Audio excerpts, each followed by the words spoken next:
राम राम नमस्कार आप सभी को। राजस्थान क्लासेस के यूट्यूब प्लेटफॉर्म पर आप सभी का पुनः हार्दिक स्वागत अभिनंदन है।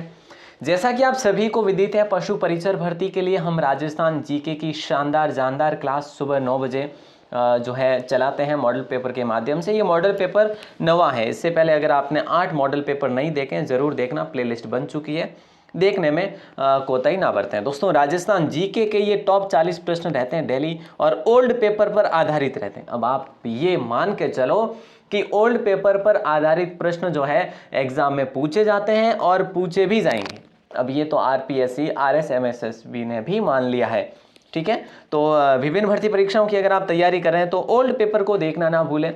डेली जुड़े हमारे साथ और मैं बीच में आपके साथ अब जो है ऐसे भी प्रश्न अपलोड करने वाला हूं जो मतलब ओनली जैसे अब पटवार का पेपर हुआ तो पटवार में कैसे प्रश्न पूछे गए कंप्लीट जो है वो पेपर सॉल्यूशन करवाने वाला हूँ। इस प्रकार का एलडीसी का पेपर हो गया है ना, एलएसए के पेपर मैं आपको करवा चुका हूँ। तो इस प्रकार के पेपर भी अपन कंटिन्यू साथ में लेकर चलेंगे। तो शुरू करें आज की क्लास को, लेकिन आपके लिए टॉप 40 प्रश्नों में से चैलेंज रहेगा कि आप कितने प्रश्न सही कर पाते हैं। और दूसरी बात यह है कि 2 प्रश्न मैं आपसे करने वाला हूं, अगर आप वास्तव में तैयारी कर रहे हैं तो इसका जवाब दे देना।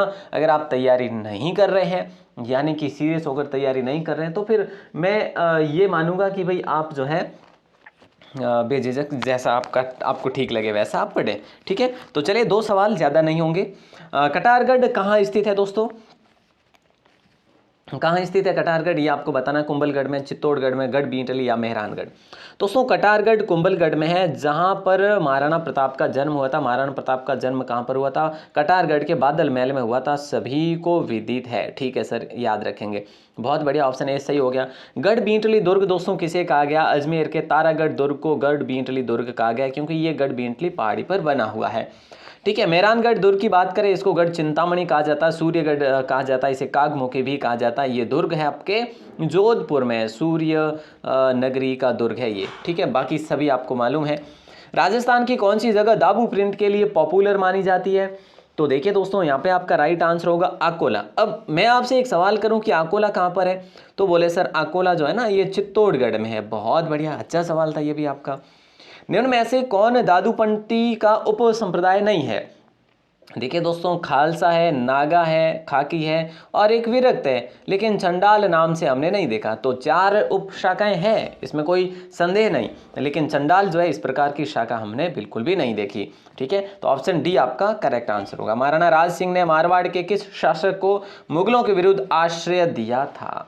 तो इसका आपका राइट आंसर जो होगा वो होगा अजीत सिंह के विरुद्ध, है ना। अजीत सिंह की हेल्प करी थी किसने? महाराणा राज सिंह ने। और अजीत सिंह को शासक बनाने तक इन्होंने हेल्प करी थी और अजीत सिंह को आश्रय भी दिया था लास्ट में कि आप हमारे यहाँ पर आ जाइए और यहाँ पर जो है आप जरूर जो है शरण ले लीजिएगा। वहाँ पे ये रहे भी थे।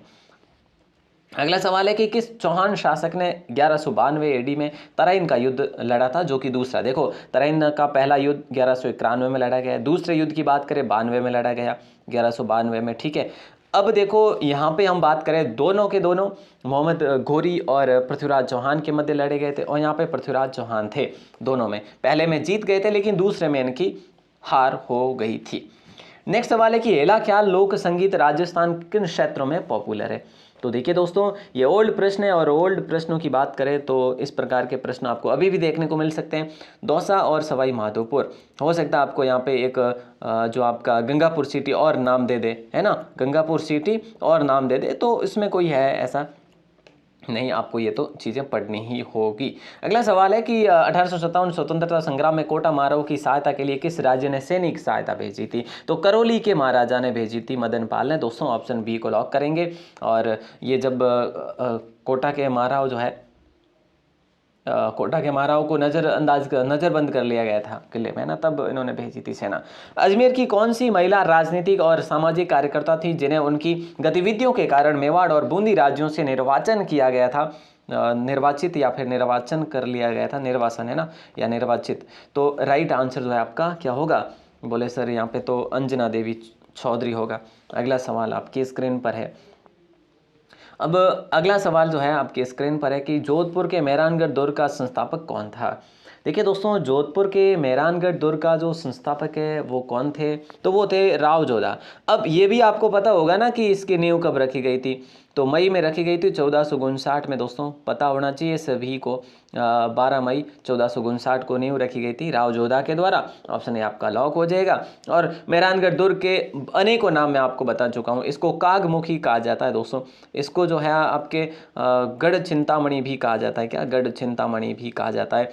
इस दुर्ग की बात करें तो इसको सूर्यगढ़ भी कहा जाता है, सूर्यगढ़। इसको जो है देखो, हाँ, क्या नाम आ रहा है, चिड़िया टूक दुर्ग भी कहा जाता है इसको, चिड़िया टूक। यहाँ पे चिड़िया टूक महाराज का धूणा था, इसलिए इस धूणे के नाम पे इसका दुर्ग का नाम भी यही कहा जाता है। चलो, जो यहाँ पे है, विमल शाह द्वारा निर्मित प्रसिद्ध जैन मंदिर कौन सा है? विमल शाह द्वारा प्रसिद्ध जैन मंदिर, ये 11वीं शताब्दी में बना मंदिर दोस्तों। अब आप गलत तो नहीं करेंगे, दिलवाड़ा में है, दिलवाड़ा आपके सिरोही में है। ऑप्शन डी आपका लॉक हो जाएगा। बड़ा अच्छा सवाल था। वागड़ी बोली राजस्थान के किस भाग में बोली जाती है? देखो, एक बांगड़ है ना, एक बांगड़ जो है क्षेत्र अलग है और एक वागड़ क्षेत्र अलग है दोस्तों। वागड़, बांगड़ की बात करें, झुंझुनू सीकर साइड का क्षेत्र कहलाता है। वागड़ क्षेत्र दक्षिण का क्षेत्र कहलाता है, जो कि आप यूं कह लीजिएगा दक्षिण पूर्वी या फिर दक्षिणी पश्चिमी करेंगे। किसको करेंगे बताओ? बोले सर यहाँ पे तो दक्षिणी पश्चिमी करेंगे, क्योंकि दक्षिण ये जो है ना इस साइड आते हैं वापस, जैसे डूंगरपुर है ना, बांसवाड़ा नीचे है, तो डूंगरपुर इस साइड आता है यूँ। तो ऐसे में हम ये करेंगे, ये वाला क्षेत्र नहीं करेंगे। तो ऐसे समझिए, अच्छा सवाल था। अगला सवाल है, विक्रम संवत पंचांग के अनुसार शीतला अष्टमी किस दिन मनाई जाती है? तो सुपरफास्ट जो है आपका राइट आंसर ऑप्शन ए होगा। और ये प्रश्न अभी जो है असिस्टेंट प्रोफेसर एग्जाम में पूछा गया था। ये प्रश्न बड़ा अच्छा सवाल था ये। अब आपने कैसे माना, ये आपके ऊपर है। पिछवाई चित्रांकन किस चित्रकला शैली से संबंधित है? पिछवाई जो चित्रांकन शैली है, ये चित्रकला है, ठीक है, ये किससे संबंधित है? तो दोस्तों ये नाथ द्वारा शैली से संबंधित है। पिछवाई जो है ये दीवार पर, मंदिरों की दीवार पर ये भगवान की लीलाओं के चित्रण किए जाते हैं, या फिर पात्र जो है भगवान के बनाए जाते हैं, फिर चित्रण करा जाता है, तो वही पिछवाई कला होती है। निम्नलिखित में से किस राजपूत राजवंश पर बिजोली अभिलेख प्रकाश डालता है? तो राइट आंसर आपका हो जाएगा चौहान। ऑप्शन ए आपका करेक्ट आंसर होगा। बिजोलिया क्षेत्र जो है ये कहाँ का, भीलवाड़ा में पड़ता था उस समय। अगला सवाल है, देखो अगला सवाल है कि प्राचीन काल में निम्नलिखित में से किस स्थान को ताम्रवती के नाम से भी जाना जाता था? ताम्रवती के नाम से। दोस्तों देखिए, ताम्र संस्कृतियों की जननी अगर ऐसा पूछे आपसे, ताम्र संस्कृतियों की जननी अगर आपसे पूछे, संस्कृतियों, खैर नहीं लिख पा रहा हूँ मैं सही से, संस्कृतियों की जननी किसे कहा जाता है? तो ये कहा जाता है गणेश्वर को। लेकिन जब ताम्रवती पूछे तो आहड़ कर लेना। यहाँ पे बड़ा कन्फ्यूजन होता है, आप गलत करके आते हैं। मतलब मोस्ट ऑफ मैं कहूँ तो 50% लोग जो है गलत करके आते हैं यहाँ पे। लेकिन आपको अच्छे से याद रखना, आप उन 50 में से नहीं, उन पॉजिटिव 50 में से जहाँ से सही करके आएंगे। केंद्र सरकार ने, भारतीय पुरातात्विक सर्वेक्षण विभाग ने किस मंदिर को राष्ट्रीय महत्व का स्मारक घोषित किया? ये कई बार मैंने आपको सवाल बताया और इसका आंसर भी हमने कई बार देखा। ब्रह्मा मंदिर पुष्कर, जहाँ पे, जो कि कहाँ पर है, अजमेर में है पुष्कर, ठीक है। और ब्रह्मा मंदिर जो है राजस्थान का कह लो, या फिर भारत का सबसे पहला ब्रह्मा मंदिर, जो कि पॉपुलर की बात करें तो एकमात्र, ठीक है। अगला सवाल, आज़ादी के बाद जोधपुर के कौन से शासक अपनी रियासत को एक स्वतंत्र इकाई रखना चाहते थे? तो यहाँ पे आपका राइट आंसर होगा महाराजा हनुमान सिंह। दोस्तों जोधपुर के वो शासक थे जो अपने आप को स्वतंत्र इकाई रखना चाहते थे, या फिर यूँ कह लीजिएगा कि पाकिस्तान के साथ जोड़ना चाहते थे।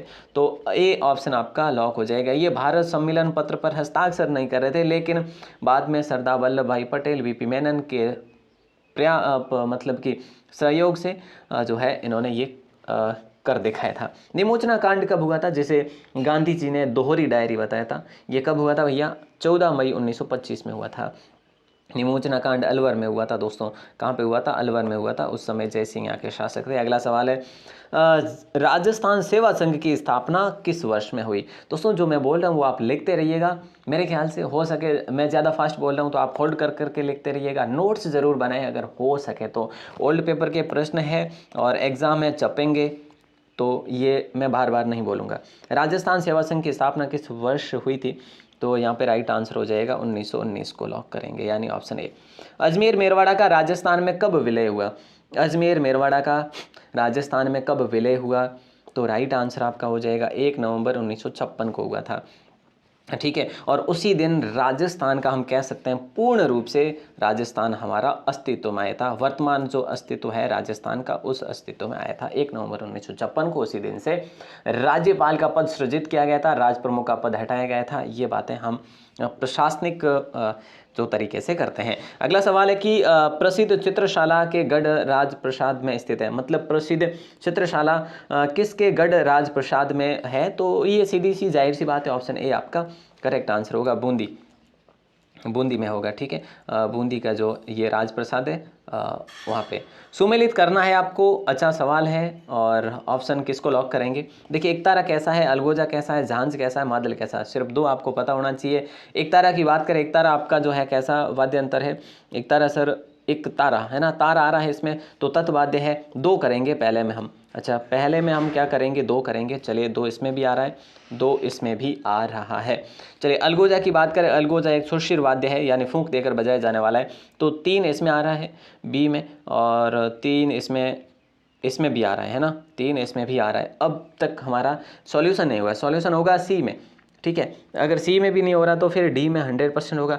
झांझ जो है दोस्तों, ये कैसा है वाद्य यंत्र है? ये घन वाद्य यंत्र है, छोट देकर बजाया जाता है। मादल जो है चमड़े का है, तो हम यूँ कह लीजिएगा, हम यहाँ पे ऑप्शन ए को करेंगे। मादल जो है ना ये घन है, तो सॉरी मादल घन क्यों हो जाएगा? मादल अभी हमने बात करी, मादल जो है अवनद्य हो जाएगा और जान जो है घन हो जाएगा। तो ऑप्शन ए आपका करेक्ट आंसर होगा, ठीक है। बड़ा अच्छा सवाल है, ऑप्शन ए को हम लोग लॉक कर देंगे, ऑप्शन ए सही होगा, ठीक है। विश्व की सबसे बड़ी तोप जो है जय बाण का निर्माण किसके द्वारा कराया गया था? विश्व की सबसे बड़ी तोप जयबान का निर्माण जो है ये किसके द्वारा कराया गया? सवाई जय सिंह द्वितीय के द्वारा करवाया गया। और जयबान तोप जो है ये कहाँ पर रखी गई है? जयगढ़ किले में रखी गई है, याद रखना। अगला सवाल है, जेम्स टॉड ने निम्न में से किस युद्ध को मेवाड़ के इतिहास का मैराथन का? बताइए, जेम्स टॉड ने निम्न में से किस युद्ध को मेवाड़ के इतिहास का मैराथन का? तो टिवेर को कह लीजिएगा, ऑप्शन सी को लॉक करते हैं हम लोग, ठीक है। और यही जो है महाराणा प्रताप का एक प्रकार का कम बैक वाला युद्ध था, ठीक है। दिवेर का युद्ध महाराणा प्रताप का कम बैक वाला युद्ध था, इन्होंने जो है यहाँ से कम बैक करा था। और अगला सवाल है, लोक वाद्य यंत्र भपंग राजस्थान के किस क्षेत्र से संबंधित है? ऑप्शन ए को लॉक करेंगे। भपंग जो है ये मेवात से संबंधित है, मेवात के अंतर्गत जो जिले आ जाते हैं, अलवर है, जैसे भरतपुर है, जैसे डीग है, ठीक है। इस प्रकार के मोस्टली जो आपके अलवर रहता है। गिरवा की पहाड़ियाँ किस जिले में स्थित है? बताइए जरा। मेवाड़ की पहाड़ियाँ जो है आप, सॉरी हाँ मेवाड़ की कह लीजिएगा, गिरवा की कह लीजिएगा, ये मेवाड़ उदयपुर में स्थित है गिरवा की पहाड़ियाँ, ठीक है। अच्छा सवाल है दोस्तों। और गिरवा का जो है हम बात करें तो चलिए ये सवाल तो आपके लिए थोड़ा हार्ड हो जाएगा, अगला सवाल करेंगे। राजस्थान के नक्शे पर निम्नलिखित में से कौन सा सुदूर दक्षिण में स्थित है? कितना आसान सा सवाल है। मेड़ता सिटी है, या फिर सोजत है, राजसमंद है, या क्या पूछा है? दक्षिण में स्थित है। दक्षिण में कितना भी दक्षिण में होगा ना तो फिर राजसमंद ही होगा, है ना। मेड़ता सिटी जैसे हम कहें, सोजत जो है हम कहें पाली, है ना, और मारवाड़ जंक्शन हम कहें, ये सारे एक साथ है, लेकिन राजसमंद थोड़ा नीचे की ओर। मेजा बांध कौन सी नदी पर निर्मित किया गया है? तो मेजा बांध कौन सी नदी पर है? और यहीं पर आपका एक सवाल रहेगा, मेजा बांध भैया कोठारी नदी पर है, सभी को मालूम है। तो ये जो मेजा बांध है ना किस जिले में है? ये सवाल आपको बताना है किस जिले में है। इस सवाल का आंसर बताना है मेरे भाई, है ना। सभी से रिक्वेस्ट रहेगी कि आप सभी जो है इसका आंसर बताएंगे कि मेजा बांध कहाँ पर अवस्थित है, ठीक है। बिल्कुल सर, अगला सवाल आपकी स्क्रीन पर है। राजस्थान राज्य की जल विभाजक रेखा कौन सी है? जल विभाजक रेखा जो है वो अरावली पर्वतमाला है। अरावली पर्वतमाला कुछ यूं जो है निकलती है हमारे राजस्थान में, ठीक है। तो इस प्रकार से मैं नक्शा नहीं बना रहा हूँ, ये ज़्यादा ही हो गया, खैर यहाँ से निकलती है यूँ, ठीक है, अरावली पर्वतमाला। अगला सवाल देखिए, निम्न में से कौन सी नदी बांसवाड़ा जिले में नहीं बहती? नदियों से संबंध में ट्रिक अच्छे से याद कर लेना भैया। सोम यहाँ पे राइट आंसर होगा आपका, ठीक है। ऑप्शन डी को लॉक करेंगे। कौन सी नदी बांसवाड़ा में नहीं जाती? सोम नहीं जाती, बाकी चौना है, अनास है, माई है, ये सभी जाती है। उत्खात स्थलाकृति किस बेसिन में पाई जाती है? या फिर यूँ कह लीजिएगा बीहड़ टाइप जो है किस में पाए जाते हैं? बीहड़ टाइप खड्डे जो है, उत्खात स्थलाकृति जो है ये चंबल नदी में पाई जाती है। चंबल जो है राजस्थान की 12मासी नदी है। एक माही भी राजस्थान की 12मासी है। मैंने शायद एक पिछली क्लास में बनास का बोल दिया था, लेकिन वो बनास 12मासी नहीं है, ठीक है। लेकिन वो पूर्णतः राजस्थान की ज़रूर है ना। हाँ, तो यहाँ पे जो है ऑप्शन सी को लॉक करेंगे, उसमें कहना मुझे यही था, पूर्णतः राजस्थान की। निम्न में से कौन सी नदी नागौर जिले की नहीं है? नागौर की कौन सी नदी नहीं है? लूणी नहीं है क्या? नहीं सर, लूणी तो नहीं होगा।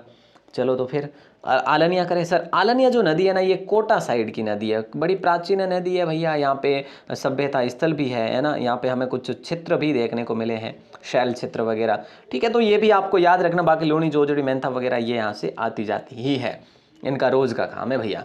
कौन सा जोड़ा सही सुमेलित नहीं है? नदी, सहायक नदी, बनास की सहायक कौन सी नहीं? इस प्रकार के प्रश्नों पर हम कई बार क्या हो जाते हैं, मतलब कि कठोर बन जाता है कि सवाल तो करेंगे ही नहीं क्योंकि आ ही नहीं रहा हमें, और या फिर आप गलत टपका के आ जाते हो। तो ऐसे में सही सुमेलित कौन सा नहीं? बनास, ढूंढ सही है, लूणी, जोजड़ी सही है, साबरमती, माजम सही है, लेकिन माही, मैनाल गलत है, ठीक है। तो यहाँ पे ऑप्शन बी आपका करेक्ट आंसर होगा। अगला सवाल देखिए, राजस्थान में जल द्वारा अपर्दन सबसे अधिक किस नदी से होता है? नदियों के कुछ ज़्यादा ही नहीं आ रहे सवाल, कोई बात नहीं, आ रहे हैं तो फायदा ही है ना। सबसे अधिक जल अपर्दन जो है चंबल से होता है। अब चंबल के और नाम की बात करें, इसको चर्मणवती भी कहा जाता है, इसको राजस्थान की कामधेनु भी कहा जाता है। राजस्थान की कामधेनु नदी किसे कहा जाता है? इसी को कहा जाता है। यूं ही इसी प्रकार से राठी गाय को भी कामधेनु कहते हैं, ठीक है। तो इस प्रकार से सबसे अधिक वृक्षाकार अपवाह तंत्र, वृक्षाकार अगर अपवाह तंत्र अगर कोई नदी बनाती है तो वो भी यही नदी बनाती है। इस प्रकार के प्रश्न जो है ज़रूर याद रखिएगा। राजस्थान में किस जिले में कैल्सी ऑर्थिड पाई जाती है? बताइए दोस्तों, कैल्सी ऑर्थिड किस जिले में पाई जाती है? ऑप्शन बी, सी कर्म साइड में। निम्न में से कौन सी कृषि पद्धति मृदा अपर्दन के लिए जिम्मेदार नहीं है?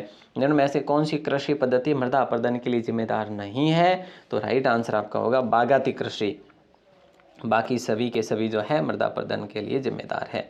भारतीय वन्यजीव संरक्षण अधिनियम जो है ये 1972 को राजस्थान में किस वर्ष लागू किया गया था? तो 74 में किया गया था या फिर 73 में किया गया था, ये बताना है आपको। दोनों में से कौन सा करें? 72 अधिनियम था, जो कि ये मोस्टली हम बात करें बाघ परियोजनाओं के लिए था, और क्योंकि इस अधिनियम के बाद में सर्वाधिक राजस्थान या भारत में जो है बाघ परियोजनाएं ही है जो स्थापित हुई थी, तो राइट आंसर आपका सी हो जाएगा। अगला सवाल है, बांस मुख्यतः कहाँ पाया जाता है? बताइए दोस्तों। रणथंभौर भी हमारा इसी परियोजना के तहत जो है रणथंभौर में बाघ परियोजना, बाघ प्रोजेक्ट लागू किया गया था। बांस मुख्यतः कहाँ पाया जाता है बताना है आपको। बांस जो है मुख्यतः उदयपुर में पाया जाता है, ऑप्शन ए को लॉक करेंगे। अगला सवाल है, खस विशेषकर उत्पादित होती है, खस घास जो है विशेषकर कहाँ उत्पादित होती है? तो ये भरतपुर साइड में होती है। देखो भरतपुर है जैसे है ना, धौलपुर है, कोटा है, ठीक है, ये टोंक है, ये जो जिले हैं यहाँ पे खस नामक घास पाई जाती है। ये सवाल कई बार पूछा गया है एग्जाम में। निम्नलिखित में से राजस्थान मरुस्थलीकरण का प्रमुख कारण कौन सा नहीं? ये सवाल भी आपको असिस्टेंट प्रोफेसर एग्जाम में देखने को मिला था। अब आप माने या ना माने, ये आपकी मर्जी है भैया, है ना। निम्नांकित में से राजस्थान मरुस्थलीकरण का प्रमुख कारण कौन सा नहीं है? नमी की कमी, अति पशुचारण, नगरीकरण, लेकिन शुष्क कृषि जो है ये इसका कारण नहीं है। अब एक सवाल मैंने आपको कर लिया, कौन सा करा? मेजा बांध किस जिले में स्थित है? अब एक सवाल मैं आपसे ये करना चाहूँगा कि राजस्थान में जो है ना दोस्तों, ये हम बात करें जयपुर, अजमेर, दौसा और टोंक जिले किस कृषि जलवायु क्षेत्र के अंतर्गत आते हैं? इसका आंसर आपको बताना है, और ये बड़ा अच्छा सवाल है। और मैं आपको बताऊं, अगर ज़्यादा आपके प्रश्न पत्र होते हैं, यानी कि इनिंग में होते हैं आपके, यानी कि ज़्यादा शिफ्ट में अगर आपके पशु परीक्षर के एग्जाम होंगे तो 101% ये प्रश्न, ऐसा प्रश्न पूछा जाएगा जलवायु से रिलेटेड। तो फिर क्यों ना इसका आंसर दे दिया जाए, है ना। तो आंसर ज़रूर दें, पहला मेजाबान, दूसरा ये। और एक सवाल मेरा आपसे रहेगा कि आप हर क्लास को देखते हैं या नहीं? अगर नहीं देखते तो ज़रूर देखें, डेली देखें। डेली सुबह 9 बजे ये हमारी क्लास आती है, 9 बजे, ठीक है, डेली सुबह 9 बजे। आप हमारे ग्रुप में जुड़ सकते हैं, इस नंबर पर आप मैसेज कर सकते हैं, अपना नाम और ज़िला लिखकर मैसेज करें, और इस क्लास को अधिक से अधिक शेयर ज़रूर करें। ऐसा नहीं कि आप शेयर नहीं करो, देखो दोनों साइड से सपोर्ट होना ज़रूरी है। अगर आप मेरे लिए सहयोग नहीं करेंगे तो मैं आपके लिए, स्वाभाविक सी बात है, क्लास नहीं ला पाऊँगा, है ना। तो देखो मुझे जितना मुझे आप सहयोग करेंगे मैं उतना ही आपके लिए उभर कर आऊँगा। तो ये यहाँ से आप गांठ बांध लीजिएगा, ठीक है। तो ये जो आपके नंबर है, व्हाट्सएप नंबर, अपना नाम और ज़िला लिखकर मैसेज करें, ठीक है। और दूसरी बात है कि आप हमारे इस व्हाट्सएप ग्रुप में ज्वाइन होंगे ही होंगे, लेकिन इसके साथ साथ आपको PDF जो है वहीं पर मिलेगी, या फिर आप गूगल में जाकर अगर टाइप करते हैं राजस्थान क्लासेज, गूगल में जाकर राजस्थान क्लासेज.in टाइप करते हो तो आपको अपनी वेबसाइट मिल जाएगी जहाँ पर फ्री PDF नोट्स अवेलेबल करवाए हुए हैं। तो ये ज़रूर देखें। और आप पेड कोर्स अगर लेना चाहें तो आप राजस्थान 360 एप्लीकेशन पर जा सकते हैं, राजस्थान 360।